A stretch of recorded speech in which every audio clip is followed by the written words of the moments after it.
নমস্কার বন্ধুরা, কেমন আছো তোমরা সবাই? আশা করি তোমরা সবাই খুব ভালো আছো এবং সুস্থ আছো। তো welcome back to my channel gossip with Roops.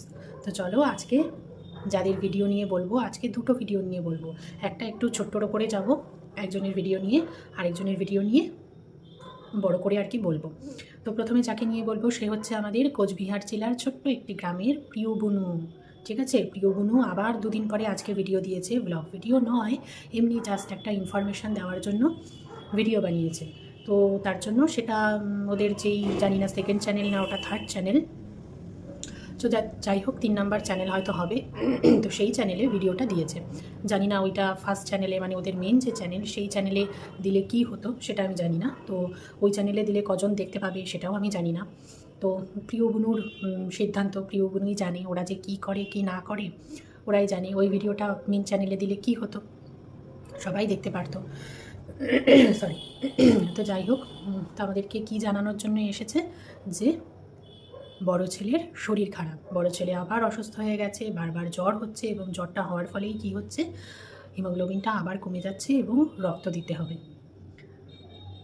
তো দেখো আসলে ছেলেটাও বোধহয় না কনফিউজড হয়ে যাচ্ছে যে বাবা মা এইরকম করছে, বাবা মাকে দেখে ও কনফিউজড যে ও কী করবে। ওর শরীরও আর নিতে পারছে না, একবার গ্রামের বাড়ি, একবার শহরে ফ্ল্যাট, আবার দিদার বাড়ি, মানে এই করে ও মানে ওরও মাথা খারাপ হয়ে যাচ্ছে। ঠিক আছে, তো ওর শরীরও আর পেরে উঠছে না। তো মেন ব্যাপার কি জানো, তুমি যে তোমার ছেলের যত্ন নাও না সেটা আমি অন্তত বলতে পারবো না। কে কী বললো না বললো, তোমার কমেন্ট বক্সে এসে তোমার নেগেটিভ ভিউয়ার্সরা কী বললো সেসব আমার দেখার দরকার নেই। তুমি মা হয়ে কখনো ছেলের তুমি অযত্ন করবে সেটা আমি বলতে পারবো না। তো তোমার ছেলের যত্ন তুমি মানে তুমি খুব ভালো করে জানো যে তুমি কীরকম নাও না নাও, সেখানে বলার আমার অন্তত কোনো অধিকার নেই। আমি কি বলতে পারি, ভালো উপদেশটা তোমায় দিতে পারি। আমার যেটা মনে হয়, দেখো ও তো এমনিতেই একটু দুর্বল। আমার মনে হয় ওকে ইংলিশ মিডিয়াম স্কুলে দেওয়াটা ঠিক হয়নি। আমি আগের ভিডিওতেও বলেছিলাম, এই একই সেম কথা বলেছিলাম যে ও কিন্তু ইংলিশ মিডিয়ামের চাপ নিতে পারবে না। ঠিক আছে, ওর শরীর কখন খারাপ হয়ে যাবে, কখন জ্বর আসবে, কখন ওর হিমোগ্লোবিন নেমে যাবে, পরীক্ষার সময় হলে তো হয়েই গেল। এখন তো ছোট আছে, হ্যাঁ বড় হলে হয়তো বলবে যে বড় হলে হয়তো এই অসুস্থতাটা অনেক কমে যাবে বা তখন হয়তো শরীর ঠিক হবে। দেখো কিছুই বলা যাচ্ছে না, ওর যেহেতু প্রবলেমটা হিউজ, তো সেহেতু কিছুই বলা যায় না যে বড় হলেও প্রবলেমটা থাকবে কি থাকবে না। হ্যাঁ হয়তো পরীক্ষার সময়, বড় বড় ফাইনাল পরীক্ষার সময় যদি, এখন বাচ্চা আছে এখন কোনো ব্যাপার না, এখন হয়তো জানি না মানে টিচারদের গিয়ে রিকোয়েস্ট করলে ক্লাসে উঠিয়ে দেবে কি, হয়তো ইংলিশ মিডিয়ামে হয় না এগুলো। হ্যাঁ, তো তবুও একটা জায়গা থাকে রিকোয়েস্ট করার যে ম্যাম এরকম শরীর খারাপ, বাচ্চাটাকে একটু উঠিয়ে দিন কাইন্ডলি। তবুও জায়গা থাকে, কিন্তু ফাইনাল পরীক্ষাগুলোতে 10-এ বলো বা 12-এ গিয়ে বলো, সেই সমস্ত পরীক্ষায় তো তোমার এই জায়গাটা থাকবে না। না, তখন যদি ও অসুস্থ হয়ে পড়ে, ও সিবিএসসি বোর্ডের কী চাপ জানো, আইসিএসসি তো আরও মানে লেভেলের ওপরে, আর সিবিএসসি বোর্ডেরও প্রচুর চাপ। ও সেই ক্ষমতা নেওয়ার মতন ও, হ্যাঁ ব্রেন যত ভালোই থাক না কেন, একবারই ক্যাচ করুক না কেন, ওর শরীর সাথ দেবে না, এটা তোমাকে বুঝতে হবে। তো যার জন্যই হয়তো এত প্রবলেম, ও হয়তো এই চাপ নিয়ে পারছে না। ওকে বাংলা মিডিয়ামে পড়াও না, কী প্রবলেম আছে, কী প্রবলেম আছে, বাড়ির কাছের ইংলিশ মিডিয়াম হলেও কিন্তু প্রবলেম আছে, সেই চাপ ও নিতে পারবে না। ওকে বাংলা মিডিয়ামে পড়াও, ওই এর সাথে তার সাথে কম্পিটিশানে না গিয়ে আরেকজনের ছেলে ইংলিশ মিডিয়ামে পড়ছে বলে আমার ছেলেকেও পড়াতে হবে, ওই সমস্ততে যেও না। তোমার ছেলের শরীর, তোমার ছেলে কীরকম সেটা তুমি খুব ভালো করে জানো। তো ওই সমস্ত কম্পিটিশনে না গিয়ে নিজের ছেলেকে বাংলা মিডিয়ামে নিয়ে আনো, খুব ভালো হবে। আমি বলছি ওর তো ব্রেন আছে, ও বাংলা মিডিয়ামে পড়েই ও দেখবে ভালো জায়গায় যাবে। পড়াশোনা যদি ভালো হয় কেন ভালো হবে না? বাংলা মিডিয়ামে পড়েও কি ভালো মানে চাকরি বলো, ভালো কাজ কি মানুষ পায় না? নিশ্চয়ই পায়। তো সেটা তোমাদের বুঝতে হবে। অত বাচ্চাকে দিয়ে কম্পিটিশন করিও না, বাচ্চাটাকে একটু রেহাই দাও, বুঝেছো? একটু রেহাই দাও, নিজেরাও একটু থিতু হও। তো যাই হোক, ভিডিও তো তোমার বন্ধ, তোমার দর্শকরা হা করে বসে রয়েছে কবে তুমি ভিডিও দেবে। আবার হয়তো ঘুরতে যাচ্ছ, তাই তো? বুনু এসেছে, বুনু তো কোথায় যাবে, ওদের তোমাদের হচ্ছে আশপাশেই, এখনও অবধি যাওনি, হয়তো দার্জিলিং হতে পারে। দার্জিলিং কি আরেকটা যেন কি আছে, শিলং কি নামটা ঠিক মনে পড়ছে না। যাই হোক, দার্জিলিং আরেকটা কোথায় যেন বেশ মানে দার্জিলিংয়ের আশপাশেই পাহাড়ি জায়গায় মানুষ বেশ যায়, নামটা মনে পড়ছে না। তো হয়তো ওই সব জায়গাতেই হয়তো আবার যাবে ঘুরতে। তো যাও, একটু ঘুরে এসো, মাইন্ডটা একটু ফ্রেশ হবে। তো ঘুরে এসে তারপরে আবার কাজে লাগো। এইবারে বলবো হচ্ছে আমাদের মন্দু বুনুকে নিয়ে, আমাদের রানাঘাটের মন্দু বুনুকে চেনো তো তোমরা সবাই। তো মন্দু বুনুর ভিডিও নিয়ে আজকে বলবো। মন্দু বুনুর ভিডিওতেও পাইছি আজকে, কিছু পাইছি, নোট কইরা রাখছি, বুঝছো?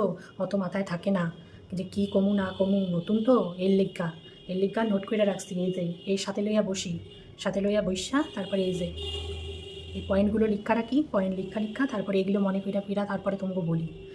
তো প্রথমেই কি দেখলাম, প্রথমেই দেখলাম হচ্ছে লাল লাল চিকেনের ঝোল, লাল লাল কষা কষা চিকেনের ঝোল করেছে আমাদের মন্দগুনু। তোমাদের কি লোভ লাগছে নাকি? লাগলেও কিছু করার নাই, বাড়িতে রান্না কইরা খাও। তো লাল লাল চিকেনের ঝোল করেছে, দুদিনের ভিডিও একসাথে। তো আগের দিন হচ্ছে কাকিমার বাড়ি গেছিলো, গিয়ে ওখান থেকে ওই কাকিমা ওই কোথায় বেড়াতে গেছিলো, ম্যাগনেট নিয়ে এসছে, সেটা আনতে গেছিলো। আর তারপরে আমাদেরকে দেখালো যে পুরুলিয়া গেছিলে বোধহয়, পুরুলিয়ার থেকে ওই অযোধ্যা পাহাড়ের ওই ম্যাগনেটটা নিয়ে এসছো, অযোধ্যা পাহাড় লেখা। আর বলছো কি এই যে এটা প্রমাণ রইলো আমরা পুরুলিয়ায় গেছিলাম। ওরে ওটাকে প্রমাণ বলে না গো, ওটাকে প্রমাণ বলে না, ওটাকে বলে স্মৃতি। স্মৃতি বুঝেছো? এই যে আমরা একটা জায়গায় বেড়াতে গেছিলাম, এটা তার স্মৃতি। 10 বছর বাদে গিয়ে যখন আমরা দেখবো তখন ওটাই আমরা স্মৃতি হিসাবে দেখবো, বুঝতে পেরেছো? ওটাকে প্রমাণ বলে না, কিচ্ছু জানো না তুমি। তো তারপরে রেডি হয়ে কোথায় যেতে হবে? এসআইআরের জন্য যেতে হবে। হিয়ারিংয়ের ডাক পড়েছে, তো শাড়ি পরে কিন্তু বেশ ভালোই লাগছিল, সাদা শাড়িটা বেশ ভালোই মানিয়েছে কিন্তু। হ্যাঁ, আবার নিজেই বলছে যে এখন পরবো না, তো এখন কাছে পিঠে তো তার জন্য পরলাম।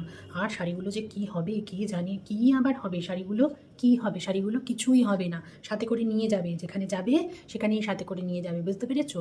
আর তোমার তো মেয়ে রয়েছেই, মেয়ে পড়বে, তুমি তো বলোই প্রত্যেকটা শাড়ি কেনো আর কিনে কিনে বলো যে এটা আমার মেয়ে পরবে, মেয়ের নাম করে গাদা খানেক শাড়ি কিনে বসে থাকো। তো যাই হোক, তো তারপর বসেই রয়েছো, আর ভাল লাগছে না। বাদাম খেলে, তারপরে হচ্ছে কী যেন খেলে, ওই যে ঘটি গরম খেলে, তারপরে হচ্ছে আবার চা খেলে বোধহয়, চা বিস্কুট খেলে, তারপরে পেয়ারা মাখা নিয়ে এলে। কেন গো? হ্যাঁ, যে ছেলেটা খেতে চায় না ওই সমস্ত মশলা টশলা দেওয়া জিনিস, তুমি তাকে কেন জোর করে খাওয়াও? শুধু আজকের ভিডিওতে না, এর আগেও তোমাকে দেখেছি যে তোমার বর খেতে চায় না, যে জিনিসগুলো বারণ করে, মিষ্টি খাবো না করে, বা আনহেলদি জিনিস খাবো না করে, আর তুমি খালি জোর করে করে খাওয়া, না খেতেই হবে, খাও এখনই তো খাবে, এই বয়সেই তো খাবে। আরে বাবা, যে খেতে চাইছে না তাকে ছাড়ো না, তুমি খেতে চাও তুমি খাও। জানি লোভ করে, ওর সুগারের জন্য খাচ্ছে না, লোভ তো করছে ভেতরে, খেতে তো চাইছে, মন তো চাইছে, আত্মা চাইছে, সেটা জানি, কিন্তু তবুও ও শরীরের কথা ভেবে ও খায় না, ও অ্যাভয়েড করার চেষ্টা করে। কিন্তু তুমি না, তুমি সেই ভালো জিনিসে কেন সাথ দেবে তোমার বরের? সেই জিনিসটাই জোর করে খাওয়াবে। আরে যখন ইচ্ছা হবে ঠিক খেয়ে নেবে, মিষ্টি খেতে ইচ্ছা করছে ঠিক খেয়ে নেবে, দেখবে তোমাকে বলতে হবে না। ওর যখন আর প্রাণ যখন আর নিতে পারবে না তখন ঠিক খাবে, কিন্তু তোমাকে দেখেছি ওই জোর করে খাওয়াবে। ওই মশলাদার, কেন কাসুন্দিটা না দিয়ে আনলে কি হতো? তোমার বর জানো যেখানে পছন্দ করে না ওই সমস্ত মাখানো জিনিস মশলা টশলা দিয়ে, তাহলে ওটা না দিয়েই, তুমি চিনি না দিলেই কী হলো তাতে? কেকটা যে তখন খেলে ওটার থেকে তো কম ক্ষতিকর। ওই যেই মশলাগুলো দিয়েছে না, ওই মশলা দিয়ে খেয়ে কোনো লাভ নেই, বুঝেছো? ওই মশলা দিয়ে খেয়েও যা হচ্ছে, ওই কেক খেলেও তাই হচ্ছে, ওই একই ব্যাপার। কোনো হেলদি জিনিস আনহেলদি করে খেলেই সেই জিনিসটা হেলদি হয়ে যায় না, ওটাও আনহেলদিই হয়ে যায়। তো সবসময় জোর করবে না, নিজের যা ইচ্ছা খেতে ইচ্ছা হয় খাও, বরটাকে কেন জোর করো? তারপর দেখলাম আজকে আবার নেল পলিশটা চেঞ্জ হয়ে গেছে, নেল পলিশের কালার। হ্যাঁ, কালকেই দেখলাম নীল রঙের নেল পলিশ, আজকে আবার দেখলাম একটা কীরকম বেশ পেঁয়াজি কালারের বোধহয়। আজকের নেল পলিশটাও ভালো লাগছিলো। কি নেল এক্সটেনশন করিয়ে নেল পলিশের কালার খালি চেঞ্জই হয়ে যাচ্ছে। তাহলে আর নেল এক্সটেনশন করানোর মানেটা কি? বুঝি না বাপু।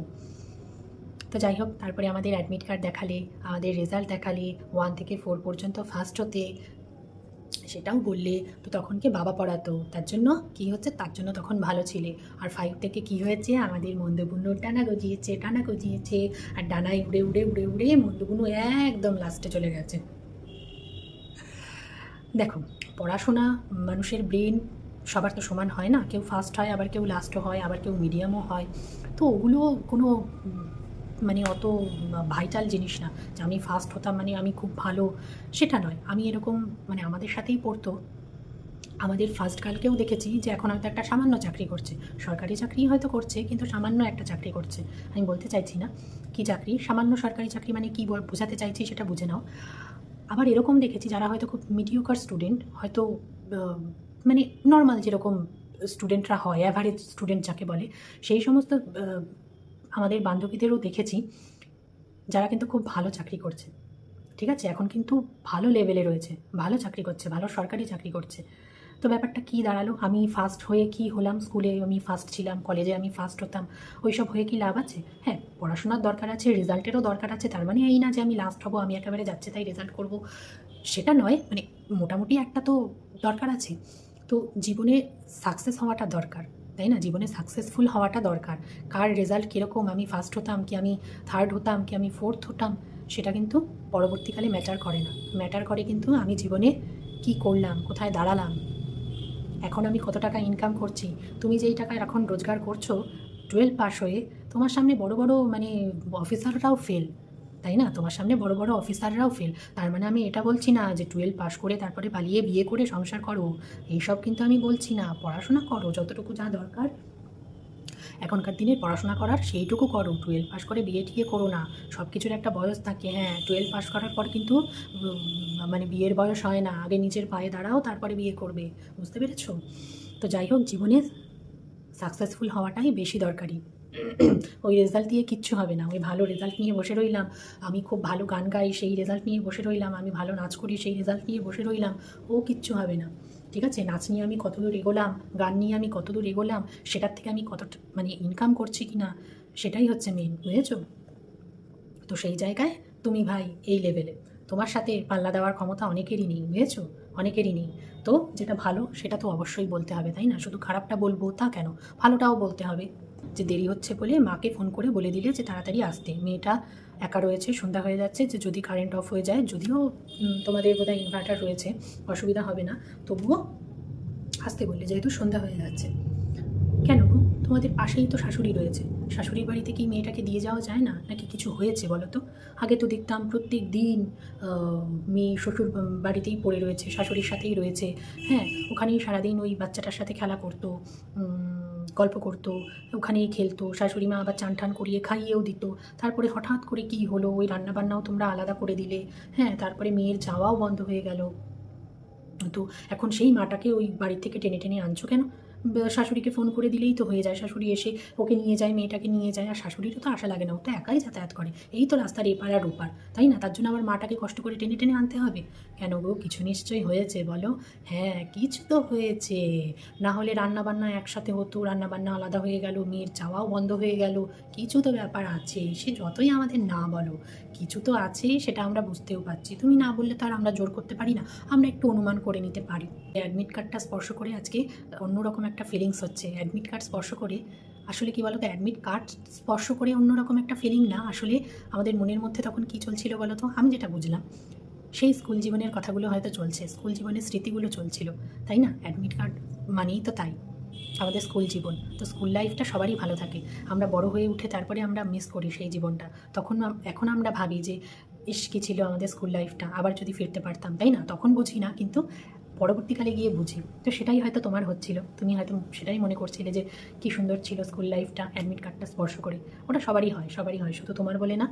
পুরনো স্মৃতি, ভালো স্মৃতি মনে পড়লেই মানুষের সেই ফিলিংস, সেই একটা মানে কেমন কেমন একটা ফিলিংস, সেই ফিলিংসটা হয়, সেটা বুঝতে পারি। কফি করে দিল, কফির সাথে বাবা বিস্কুট খেয়েই যাচ্ছে খেয়েই যাচ্ছে। জানি দুপুরবেলা ভাত খাওয়া হয়নি, সারাদিন হচ্ছে ওইখানেই পড়েছিলে, সন্ধ্যেবেলা বাড়ি এসে তখন হয়তো খিদেও পেয়ে গেছে, তো বিস্কুট খেয়েই যাচ্ছে, কফি খেয়েই যাচ্ছে। আর কি বলছো গো, ভিডিওতে কি একটু ভালো করে কিছু বলা যায় না? বলছে ও এখানে দাঁড়িয়ে দাঁড়িয়েই খাবো, ওই ঘরে হচ্ছে মেয়েকে পড়াতে এসেছে, আর সোমনাথ ভসভস ভসভস ভসভস করে বন্ধুর সাথে কথা বলছে। এই আবার কি গো, ভসভস ভসভস ভসভস আবার কি কি এসব কি?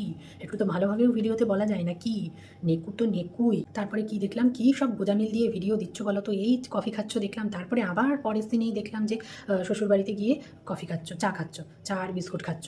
হ্যাঁ বাবা, কী চেহারা হয়েছে গো মেয়েটার। হ্যাঁ, তোমার ননদেরও কী চেহারা হয়েছে, দিন দিন মানে মানে শুকিয়ে কাঠ হয়ে যাচ্ছে, কি খারাপ লাগছে দেখতে। হ্যাঁ, কী চেহারা ছিল মেয়েটার, কী সুন্দর চেহারা, ফর্সা, আর এখন যেই রকম চোখের তলায় কালি, তারপরে কালো হয়ে যাচ্ছে, হাতগুলো সেই কাঠির মতন শুকিয়ে মানে এইরকম হয়ে গেছে। ইস, কী কষ্ট লাগছিল দেখে।